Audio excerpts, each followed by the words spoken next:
eu aprendo aqui que talvez o próximo milagre da sua vida esteja exatamente daquilo que você está querendo fugir. Evangelho de Jesus, segundo escreveu Marcos, capítulo 3.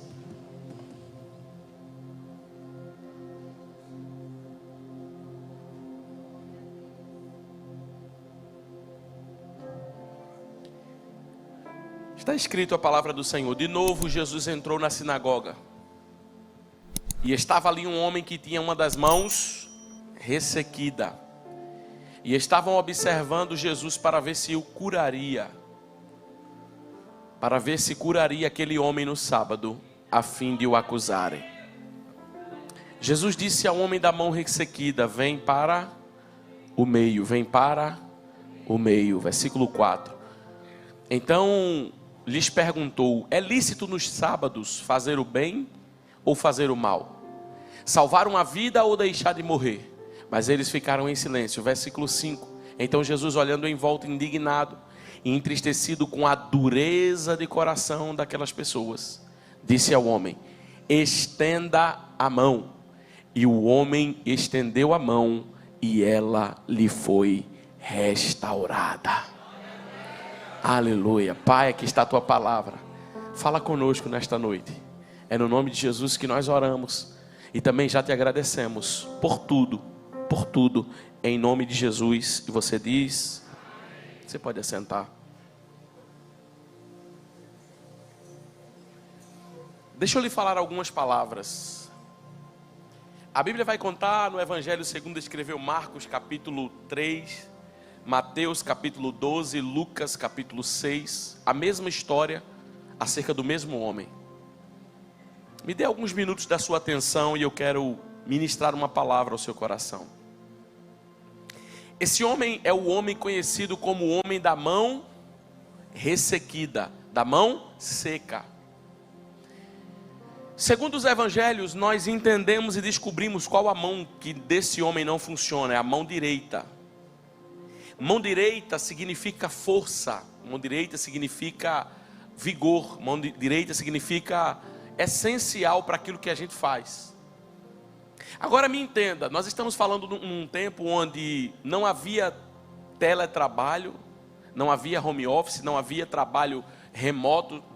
As pessoas trabalhavam manualmente naquele tempo.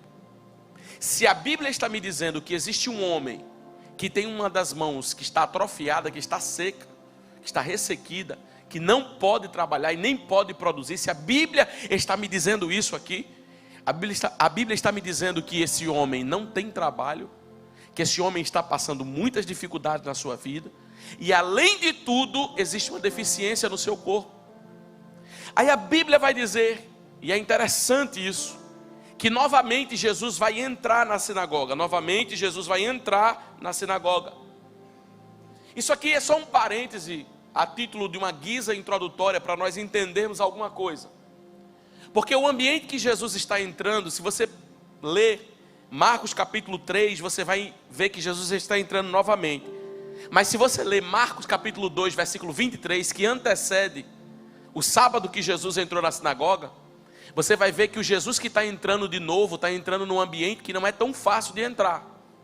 Por quê, pastor? Porque em Marcos capítulo 2, Jesus está sendo criticado pelos escribas e questionado pelos fariseus.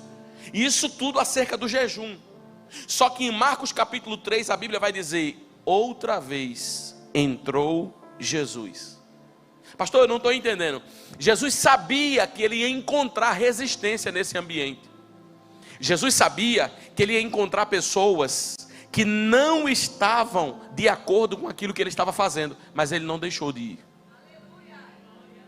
E isso fala muito forte no meu coração. Porque Jesus sabia que aquele ambiente era um ambiente de resistência. E o que é que a gente faz quando a gente encontra ambiente de resistência? Nós fugimos. Se o ambiente da dificuldade é esse, se o ambiente da resistência é esse, se o ambiente da luta é esse, eu não quero participar nem perto dele. Só que eu posso falar uma coisa para você? Sabe por que Jesus vai voltar no ambiente da resistência? Para que ele adquira resistência. Jesus não quer formar apenas você em ser alguém, um instrumento nas mãos dele. Jesus quer formar um vaso nas mãos dele. Jesus quer formar você um vaso forte. Se Jesus foge do ambiente da resistência, ele não tem resistência para o que vem. E às vezes, não são poucas as vezes, que nós estamos fugindo de ambientes, de situações da nossa vida, de situações que nós temos que enfrentar, porque nós sabemos que aquelas situações são situações de resistência, são situações difíceis. Só que me entenda, Deus não está apenas ensinando você, Deus está querendo fortalecer você. E Deus trata as nossas fraquezas treinando a nossa resistência. Jesus tinha tudo para dizer: foi lá onde resistiram a mim, foi lá onde eles questionaram o meu trabalhar, então eu não volto mais. Só que a Bíblia vai dizer que Jesus vai. Quando a Bíblia diz Jesus vai, ele está dizendo o seguinte: eu vou enfrentar a resistência para ficar resistente. Eu vou enfrentar a dificuldade para ser vencedor. Porque o nome vencedor é aquele que tem capacidade de vencer dores. O nome perdedor é aquele que não sabe lidar com as dores. Quem é você? Quem sou eu na multidão? O perdedor que não sabe lidar com as dores, ou o vencedor que, apesar das dores, vai para cima? Eu tenho uma palavra, e a primeira palavra aqui nessa noite: não importa a resistência no meio do caminho, você vai. Não importa as dificuldades que estejam surgindo, você enfrenta. Porque enquanto você está enfrentando, Deus está criando em você uma coisa chamada resistência. Resistência é: não quebra por qualquer coisa, não sai do caminho por qualquer palavra. Você é como a palmeira. A palmeira é assim: o vento sopra, entorta ela todinha, irmão. Quem olha para a palmeira está dizendo: não dá, não levanta mais. Só o vento passar, que ela já está de pé novamente.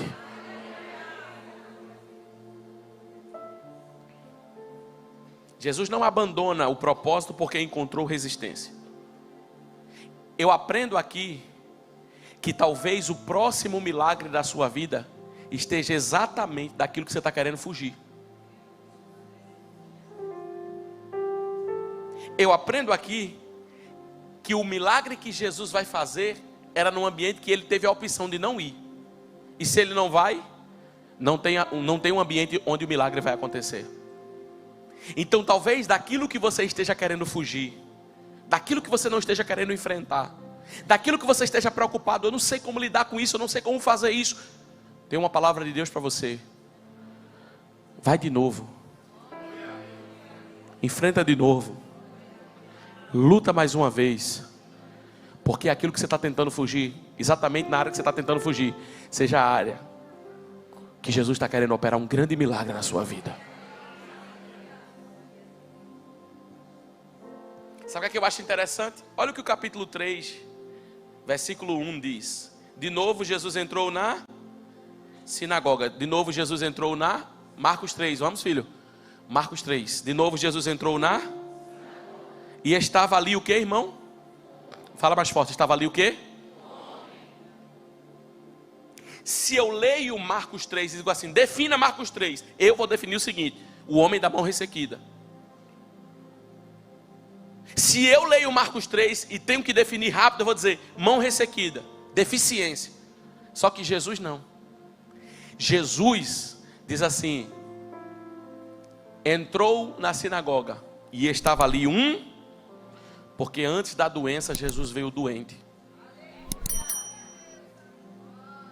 Eu vou repetir: antes da doença Jesus veio doente. Antes da deficiência Jesus vê a pessoa. Antes da limitação, Jesus vê quem somos. Escute,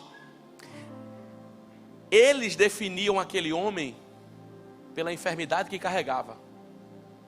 Jesus olhou para aquele homem por quem ele era. Porque o homem deficiente era um rótulo. E no meio da caminhada nós vamos ganhando sem querer alguns rótulos. No meio da caminhada, aquilo que é deficiente na nossa vida, as pessoas usam exatamente aquele termo e rotulam a mim e rotulam a você. Quer ver uma coisa? Às vezes você enfrenta uma dificuldade na sua vida e alguém diz assim: vai ali, vai aquele que faliu. Ali vai aquele que caiu, ali vai aquela que... Lembra não aquela situação que aconteceu? Não conta nem a história da pessoa, irmão. Já conta a deficiência. Sabe quem está passando ali? A medrosa, o medroso. Sabe quem está passando ali? O falido, o separado, o divorciado. Sabe quem está passando ali? O endividado. Sabe quem está passando ali? O problemático, a problemática. Só que Jesus não vê o problema antes de ver a pessoa. Está escrito na palavra que antes da doença ele viu o doente. Irmão, só quem pode louvar é esse Deus, que não nos define por aquilo que as pessoas nos definem, que não nos aponta como as pessoas nos apontam, que não nos rotula como as pessoas nos rotulam. A desequilibrada, a louca, a difícil, a problemática, ele não está definindo a pessoa pela sua deficiência, ele está definindo a pessoa. A Bíblia tem dizendo que ele viu um homem. Ele viu um homem. E esse homem, irmão, carrega um problema muito sério, muito difícil de lidar com ele. O quê? É deficiente, não consegue desenvolver 100% a sua vida. Sua vida é travada em algumas áreas financeiras, trabalho, casa, parentes. Sua vida secou em uma área e ele não consegue produzir. É muito difícil não produzir, pastor. É muito difícil viver dessa forma. Todos na sinagoga saudáveis, só aquele homem com a mão ressequida. Todos na sinagoga aparentemente com tudo resolvido, só aquele homem com problema. Só que no texto de Marcos 3 me mostra que existe algo pior do que ter a mão atrofiada. Capítulo 3, versículo de número 2. A Bíblia vai dizer que no mesmo ambiente onde existia um homem com a mão atrofiada, existia um ambiente onde estavam observando Jesus para ver se curaria. Irmão, existe algo muito, muito pior do que ter a mão ressequida. Pergunta para mim, pastor. Se você perguntar para mim, pastor, o que é pior do que ter a mão ressequida? É ter o coração seco. Porque no capítulo 1 tem um homem com a mão ressequida, mas no capítulo 2 tem homens com o coração seco, ressequido. Ainda existe algo muito pior do que ter uma deficiência. Esse texto me mostra que esse homem tem a mão seca, mas no versículo 2 existem homens que têm o coração seco. A mão seca não conseguia estender, mas existe algo pior do que isso: o coração seco não conseguia sentir mais nada. Irmãos, quem entrou na sinagoga foi o maior pregador de todos os tempos. Quem entrou na sinagoga foi a ressurreição e a vida. Quem entrou na sinagoga foi o verbo que se fez carne e habitou entre eles. Quem entrou na sinagoga foi o Emanuel, Deus conosco. Quem entrou na sinagoga foi o maravilhoso conselheiro, Pai da eternidade, Príncipe da paz. Só que pior do que o homem que tem a mão ressequida é eles que têm um coração seco. Por quê? Eles não conseguem sentir a sensibilidade de Jesus no ambiente. Deixa eu lhe falar uma coisa. Existem pessoas que conseguem frequentar esses ambientes porque eles eram frequentadores. Existem pessoas que conseguem acessar um bom louvor. Que louvor abençoado, sendo cantado, sendo tocado. Existem pessoas que gostam de uma boa palavra. Eu gosto de ouvir, pastor, a palavra de Deus. Só que o coração ainda está seco. E há um confronto nesse texto. Eles estão diante de Jesus, mas não conseguem abrir o coração para Jesus. Eles estão diante de Jesus, mas não conseguem sentir a presença de Jesus. Ô irmão, deixa eu falar uma coisa para você. Nós pregamos aqui que vida com Deus não tem a ver com sentimento, amém? Amém? Não é sobre o que você sente, mas como é que Jesus está no ambiente? Como é que Jesus está sendo pregador e eu não sinto nada? Como é que Jesus está falando? Como é que Jesus está operando? Como é que Jesus está trabalhando? E eu não consigo sentir absolutamente nada. Não mexe nada aqui dentro. Irmão, tem uma coisa que nos faz entrar aqui nesse lugar terça, quarta, quinta, sábado, domingo.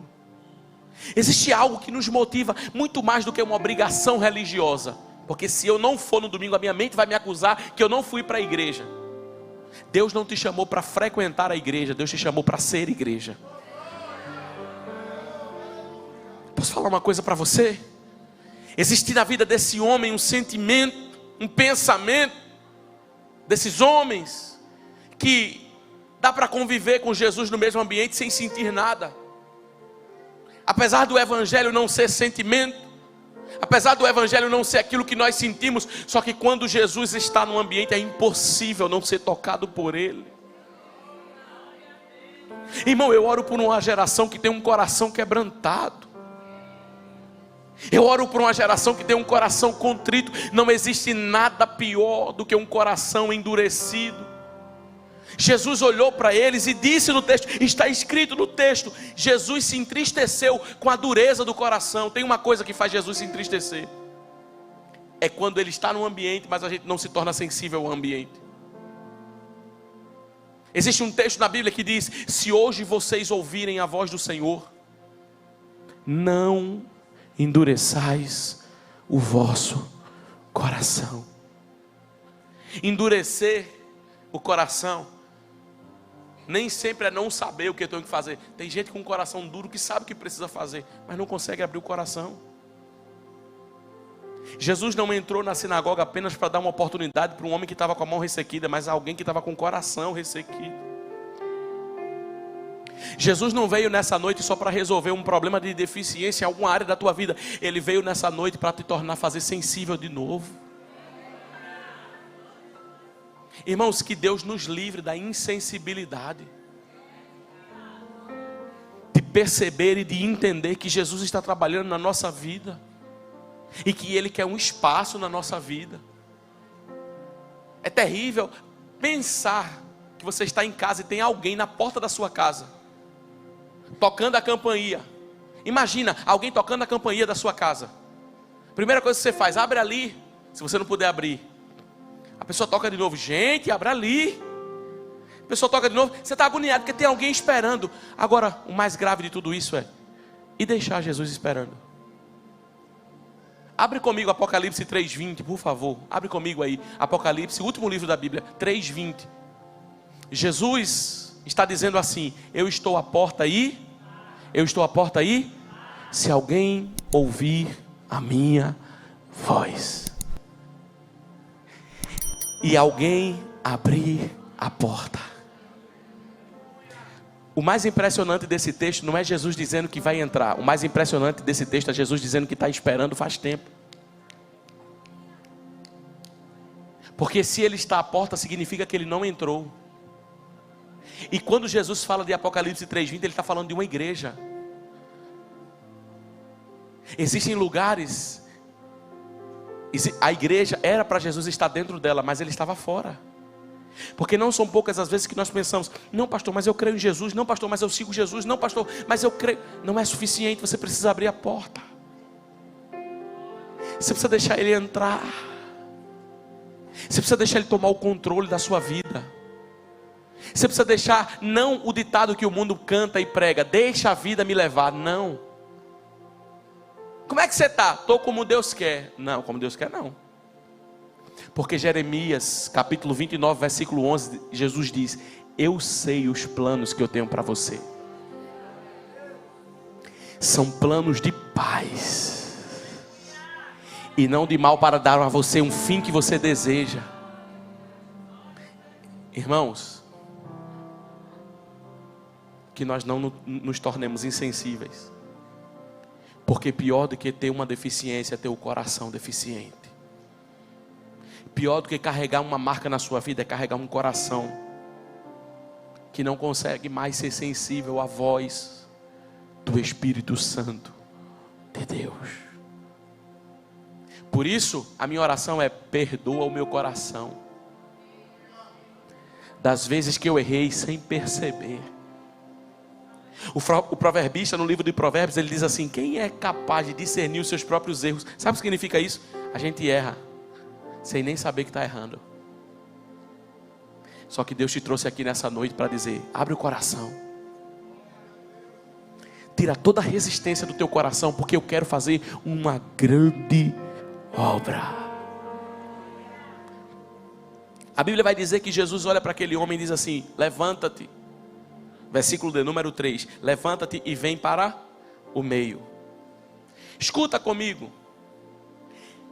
As mãos desse homem não funcionavam, não produziam, não tinham vida. Só que Jesus vai chamar ele não pelo que não funciona, mas pelo que ainda funciona. Jesus olha para ele e diz assim: levanta-te. Porque Jesus não olha para mim, para você e vê apenas o que não funciona. Jesus vê o que ainda está funcionando. Posso falar uma coisa para você?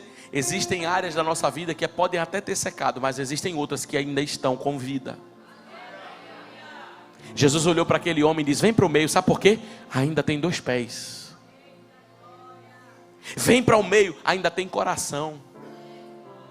Vem para o meio, ainda tem uma alma disponível para que eu possa operar. Mas os pés não funcionam. É só uma área que não funciona. O resto dele inteiro está funcionando. Mas é uma área que não tem vida, que não produz. O resto da tua vida inteira está produzindo. Essa área vai ser mais uma que vai florescer e vai frutificar na presença de Jesus.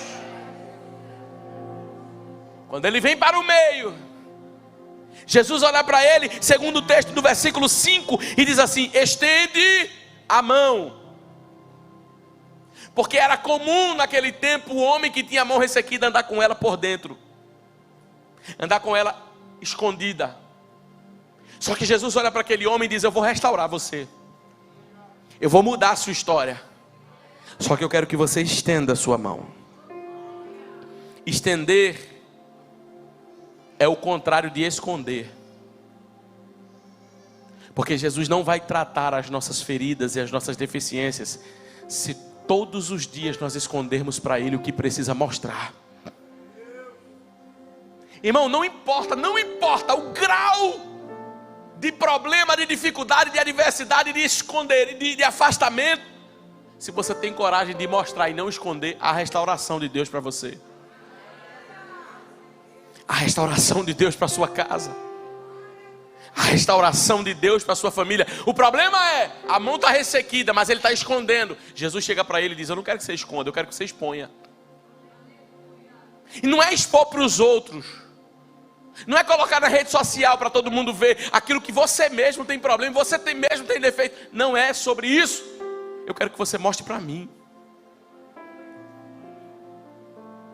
Jesus não tem qualquer ombro para você chorar. Jesus tem um ombro dele para você chorar. Jesus não tem qualquer vida para que você possa se abrir. Jesus tem ele para você se abrir para ele. Porque Mateus capítulo 6 diz: você está querendo orar, então entra no teu quarto e fecha a tua porta. Jesus está dizendo: não conta para todo mundo aquilo que só eu preciso saber. Não conta para todo mundo aquilo que ninguém pode resolver. Só eu posso alcançar na sua vida coisas. Irmão, deixa eu falar uma coisa para você. Você está vivendo um problema, você está vivendo uma luta. Guarda de falar para todo mundo, porque as pessoas não vão resolver. Elas não têm a solução. Mas eu tenho uma palavra de Deus para você. Entra no teu quarto, fecha a tua porta, estende a tua mão e diz: é aqui, Senhor. É aqui que está doendo, é aqui que está ferido. É aqui, é aqui, é aqui. Não esconda, estenda. Não esconda, estenda. Porque se ele esconde, não há cura. Não há cura. Ferida escondida fica podre. Ferida exposta, há cura. Mas não é para todo mundo, é para Jesus. Tem áreas que Jesus está querendo restaurar e Ele está dizendo: só mostra para mim onde é. Só se abre para um relacionamento comigo porque eu tenho algo novo para fazer na sua vida. Existem coisas que você está tentando esconder, mas posso falar uma coisa para você? Eu posso esconder de você e você pode esconder de mim. Só que de Jesus ninguém esconde.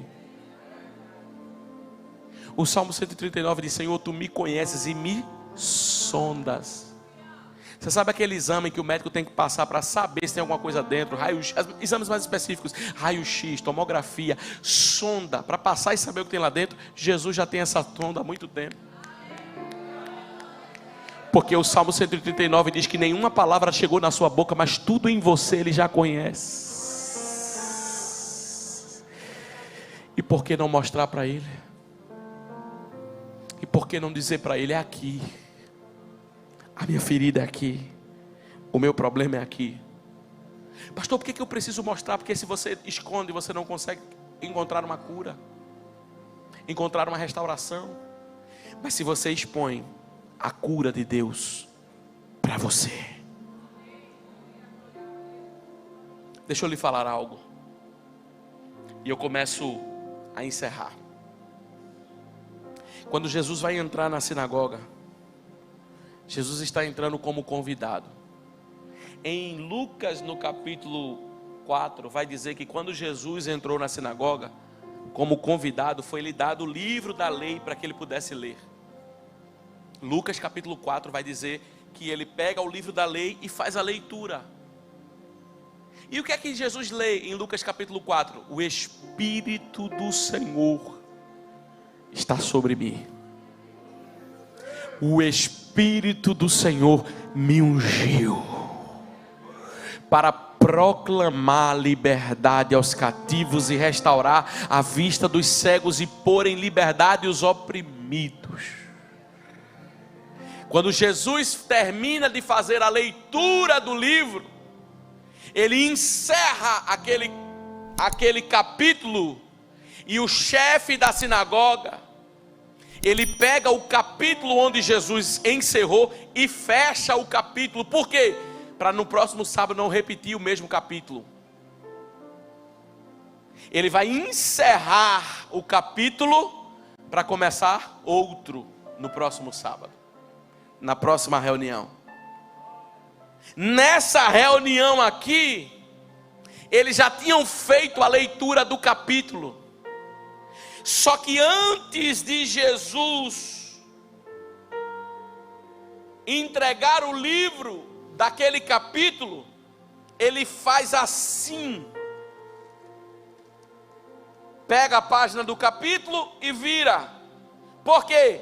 Um capítulo está se encerrando para que outro capítulo venha nascer. Posso falar uma coisa para você? Jesus veio nessa noite para virar a página do capítulo da tua vida. Jesus veio nessa noite virar a página da deficiência, da falsa definição, da definição dos homens, do apontamento e do julgamento para você, e veio dizer para você: depois que você estendeu a mão, sai daqui curado, sai daqui restaurado, sai daqui liberto, sai daqui transformado, sai daqui vendo, sai daqui enxergando. A Bíblia diz: o homem estendeu a mão e lhe foi restaurada. A restauração de Deus para você aqui hoje.